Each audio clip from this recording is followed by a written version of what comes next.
महाराष्ट्र तक पहुंची लखीमपुर हिंसा की आग। राष्ट्रवादी कांग्रेस ने किया बंद का आह्वान। प्रदेश की सड़कों पर पसरा सन्नाटा।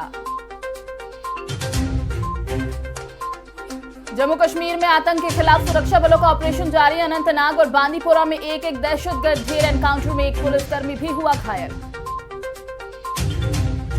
यूपी विधानसभा चुनावों को लेकर कांग्रेस का फुल टू एक्शन। राजधानी लखनऊ में प्रियंका का मौन व्रत। कांग्रेस दफ्तर के बाहर सुरक्षा के पुख्ता इंतजाम। आईपीएल 2021 सीएसके वर्सेस डीसी में एमएस धोनी के धमाके से आईपीएल के फाइनल में पहुंची सीएसके। 4 विकेट से हारी दिल्ली। और अभिनेता अमिताभ बच्चन आज मना रहे हैं अपना 79वां जन्मदिन। मुंबई के जलसा बंगले के बाहर उमड़ी फैंस की भीड़। ट्विटर पर बधाइयों का लगा तांता।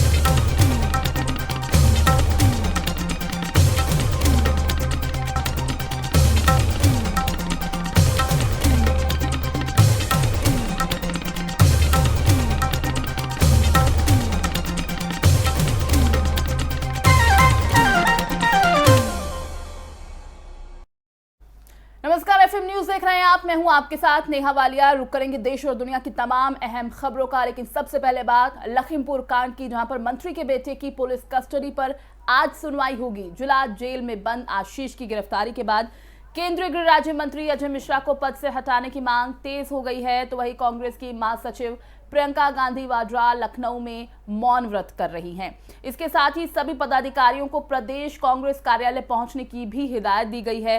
बताते चले कि बीते दिन वाराणसी से प्रियंका गांधी वाड्रा ने चुनावी हुंकार भरी है और आज मौन व्रत की बात उनकी तरफ से की जा रही है। अजय मिश्रा को उनके पद से हटाने की मांग लगातार कांग्रेस की तरफ से उठाई जा रही है और इसी के चलते प्रियंका गांधी वाड्रा आज मौन व्रत करेंगी। आपको बता दें कि कांग्रेस इस मुद्दे को लेकर बीजेपी पर हमलावर शुरू से नजर आ रही है। किसानों के साथ खड़ा होने का दावा कर रही है। कल जब प्रियंका गांधी वाड्रा वाराणसी पहुंची थी प्रधानमंत्री नरेंद्र मोदी के गढ़, तो वहां पर भी उन्होंने प्रधानमंत्री हो, पार्टी हो, किसी को भी घेरने से नहीं छोड़ा। सभी पर सवाल उठाए और कहा कि देश में कोई भी सुरक्षित नहीं है। आपको बता दें कि इसी के चलते आज वो मौन व्रत भी करेंगी।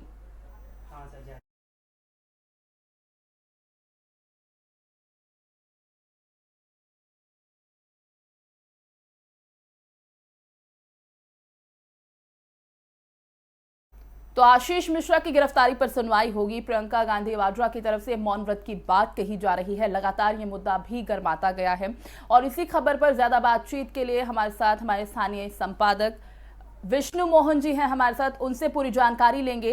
तो ये मुद्दा हम जानते हैं शुरू से ही किस तरह से हाईलाइट किया जाता रहा है कांग्रेस की तरफ से, और आज प्रियंका गांधी का मौन व्रत, कैसे समझे इसे? हाँ नेहा जी। विष्णु जी देखिए जी। हाँ नेहा जी बिल्कुल बताएं। इस मुद्दे को लेकर कांग्रेस पूरी तरीके से आक्रामक है जी। वो खीरी का मुद्दा छोड़ना नहीं चाहती है। हालांकि खीरी के मामले में मंत्री के खुद की गिरफ्तारी भी हो चुकी है और पीड़ितों को मुआवजा भी दे चुका है। सरकार की जांच अपनी चल रही है। कांग्रेस इस मुद्दे को लेकर पूरे देश में, खास तौर से पूरे प्रदेश में व्यापक आंदोलन को रूपरेखा तय कर चुकी है। रैलियों में भी, रैली जो बनारस में रैली हुई है उसमें भी इस बात को बड़ी प्रमुखता से उठाया गया है और अब इसके बाद पदयात्राओं में भी इस मुद्दे को ये लोग उठाएंगे और अब मौन व्रत रखे एक दबाव की राजनीति चल रही है। ये सियासी पैंतरे हैं जो चुनाव से पहले पार्टियां दिखाती हैं। जी नेहा जी। और यही कह सकते हैं कि लॉटरी लग गई है कांग्रेस के हाथ, तभी इस मुद्दे को वो छोड़ना नहीं चाहती हैं। हर जगह इस मुद्दे को हाईलाइट किया जा रहा है। कल हमने देखा कि किस तरह से प्रियंका गांधी संबोधित करते वक्त वाराणसी में इतना तक कह गई कि देश की जनता सुरक्षित नहीं है, ना किसान सुरक्षित है, ना मजदूर सुरक्षित है, ना मध्यम वर्ग सुरक्षित है, ना औरतें सुरक्षित है, कोई सुरक्षित नहीं है। सुरक्षित हैं तो जो बीजेपी में शामिल हैं या फिर प्रधानमंत्री नरेंद्र मोदी के जो अरबों खरबोपति दोस्त हैं, करोड़पति दोस्त हैं, वो जनता सुरक्षित नहीं है। बिल्कुल सही कह रही है नेहा जी। कल प्रियंका जी ने अपने भाषण में रैली को संबोधित करते हुए कहा था कि देश में कोई सुरक्षित नहीं है, सुरक्षित है तो सिर्फ प्रधानमंत्री के खरबपति मित्र और या मंत्रिमंडल के लोग या भाजपा की पार्टी से जुड़े हुए लोग हैं, है ना। ये उन्होंने लोगों को जोड़ा कर जोड़ने की कोशिश की। उन्होंने हिंदुत्व से, धर्म से, आस्था से और एक अपनापन दिखाते हुए लोगों से सफाई के मामले को, मुद्दे को उठाते हुए लोगों को जोड़ने की कोशिश की। कल उन्होंने साफ कहा कि साहब सफाई, मैंने सफाई करी तो सफाई करने के हमला किया गया, तो ये दलितों पे और सफाई कर्मियों पे और क्या कहते हैं महिलाओं के ऊपर वो आक्रमण हुआ। वो उस मुद्दे को लेकर पब्लिक हर घर तक जोड़ने की कोशिश में है कांग्रेस, और कांग्रेस इसको लेके जनसभाएं भी करी। पैदल यात्रा जो अभी यात्राएं कर रहे हैं, रैली तो इनकी 18 मंडलों में होनी है जी। कल कांग्रेस ने कहा कि ये कल रैली के मंच से बोला गया कि क्योंकि सूर्य जो है उदय होता है पूर्व से, इसलिए पूर्वांचल से रैली का आगाज हुआ है। ठीक ठीक।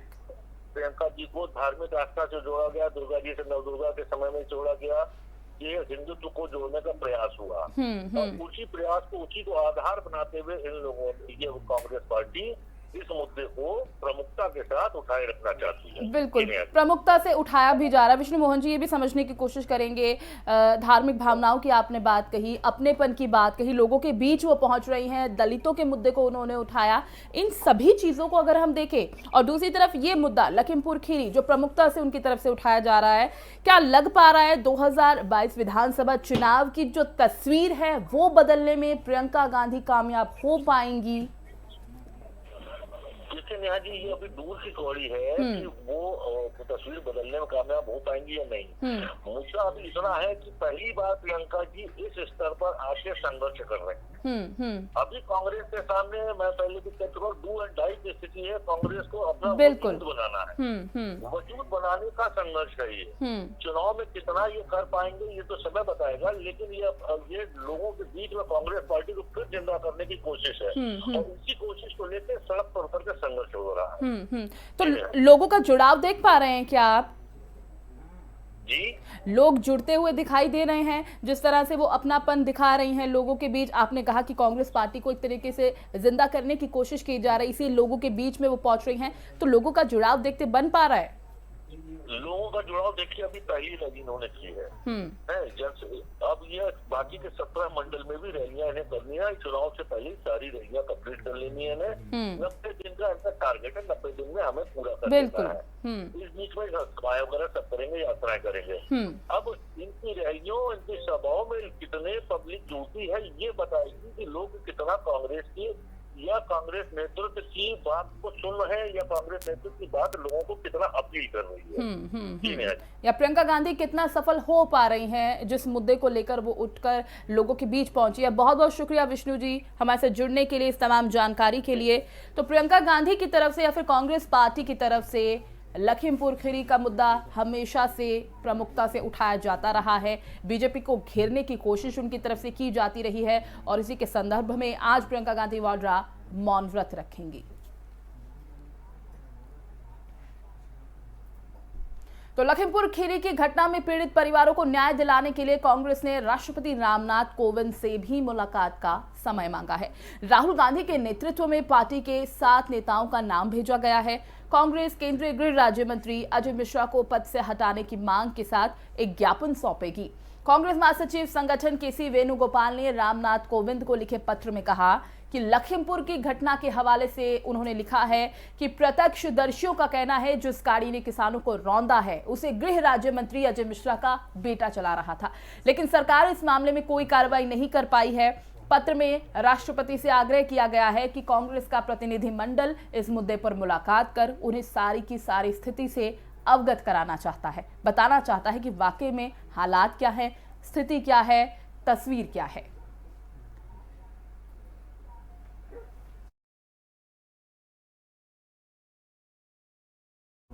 तो यूपी के लखीमपुर खीरी में किसानों की हत्या के विरोध में महाराष्ट्र सरकार ने आज राज्यव्यापी बंद का आह्वान किया है।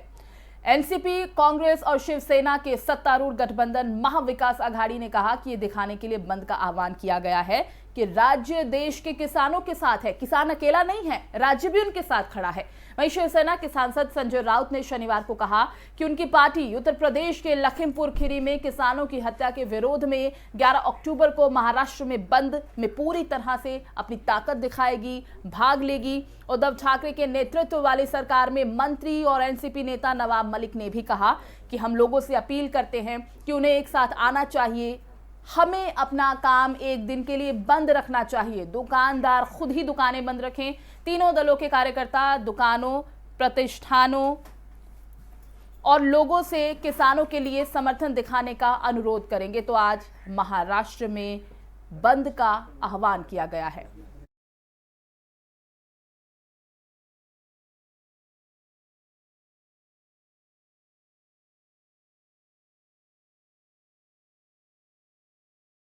कोरोना प्रबंधन पर प्रकाशित पुस्तक विमोचन की सीधे तस्वीरें अभी आप देख रहे थे एफएम न्यूज के माध्यम से, और इसी के साथ हम बढ़ते हैं आगे। बात कोरोना संक्रमण मामलों की ही कर लेते हैं, जिसमें उतार चढ़ाव लगातार जारी है।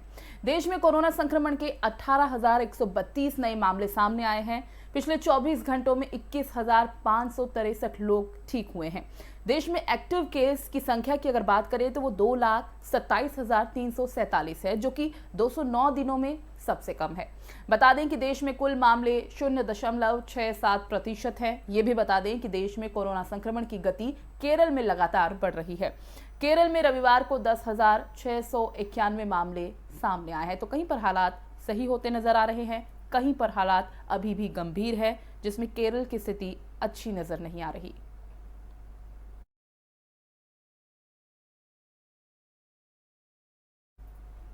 सरकारी तेल कंपनियों की तरफ से 7वें दिन भी पेट्रोल डीजल के दामों में बढ़ोतरी हुई है। डीजल के दाम में 30 से 35 पैसे, तो वहीं पेट्रोल के दाम 23 से 37 पैसे बढ़े हैं। देश के कई शहरों में पेट्रोल की कीमत 100 रुपए से ऊपर पहुंच चुकी है। रोजाना बढ़ते पेट्रोल डीजल के दाम आम आदमी की आमदनी पर असर डाल रहे हैं। मध्य प्रदेश, राजस्थान, महाराष्ट्र, आंध्र प्रदेश, तेलंगाना, कर्नाटक, ओडिशा, जम्मू कश्मीर और लद्दाख में पेट्रोल का भाव 100 रुपए के पार हो चुका है। मुंबई में पेट्रोल की कीमत सबसे ज्यादा है।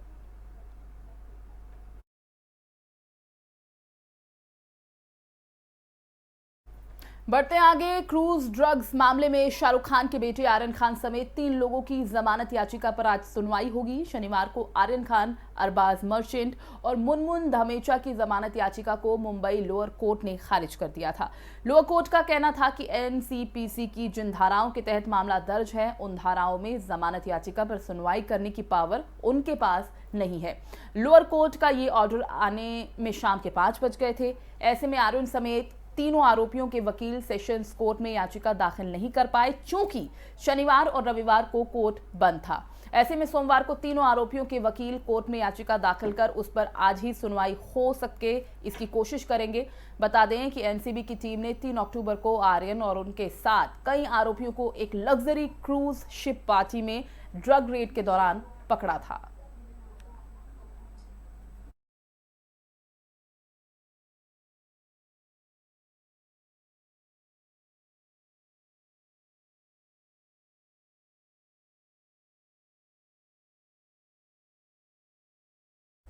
अफगानिस्तान की सत्ता में आने के बाद पहली बार तालिबान और अमेरिकी अधिकारियों के बीच बैठक हुई। इस बैठक में अमेरिका ने कहा है कि तालिबान को उसके शब्दों से नहीं, उसके कामों से आंका जाएगा। बता दें कि यह बैठक शनिवार और रविवार को कतर के दोहा में आयोजित हुई। बैठक में विदेश विभाग के प्रवक्ता नेड प्राइस ने बताया कि अमेरिकी प्रतिनिधिमंडल के साथ बातचीत स्पष्ट और पेशेवर थी।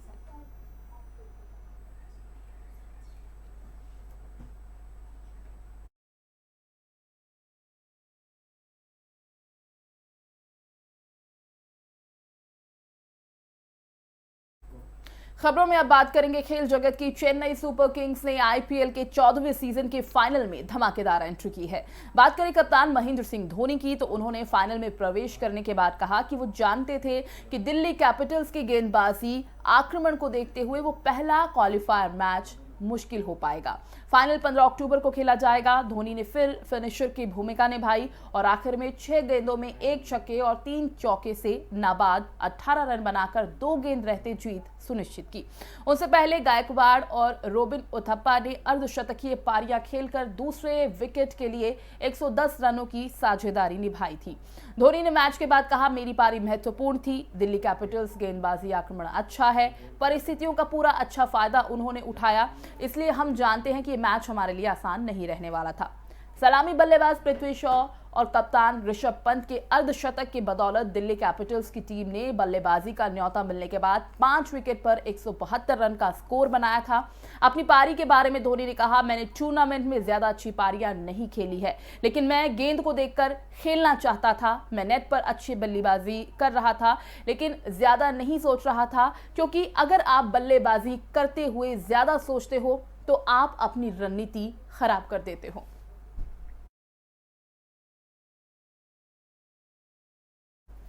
अब बात बॉलीवुड के शहंशाह अमिताभ बच्चन की, जो आज अपना 79वां जन्मदिन मना रहे हैं, या यूं कहें कि अपनी उम्र के अगले पड़ाव में पहुंच चुके हैं। मेगास्टार अपना 79वां जन्मदिन मना रहे हैं। अपनी बढ़ती उम्र का जश्न शान से सोशल मीडिया पर फैंस के साथ मनाया। उनके जन्मदिन के मौके पर अपनी एक अनसीन फोटो भी उन्होंने शेयर की है, जिसके साथ उन्होंने अपनी उम्र का जिक्र किया। कंधे में स्लिंग बैग लिया अमिताभ इस तस्वीर में चलते देखे जा सकते हैं। उन्होंने इस तस्वीर को 79 के बाद अगले साल अपने 80वें साल से जोड़ते हुए लिखा, 80 की ओर बढ़ते हुए। अमिताभ ने ट्विटर पर भी इसे शेयर कर अपने गुजरते उम्र को खास अंदाज में पेश किया है। वो लिखते हैं, जब साठा तब पाठा, जब 80 तब लस्सी। मुहावरे को समझना भी एक समझ है। मशहूर कहावत के माध्यम से अमिताभ ने अपने बुढ़ापे को नकारा है। अब 79 साल की उम्र में भी महानायक की सक्रियता उनके इस कैप्शन को सही भी ठहराती है।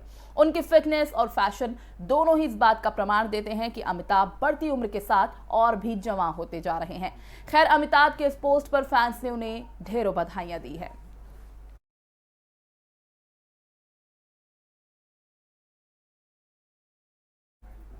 इस बुलेटिन में फिलहाल बस इतना ही। देश और दुनिया की तमाम अहम खबरों के लिए आप देखते रहिए FM न्यूज और मुझे दीजिए इजाजत। नमस्कार।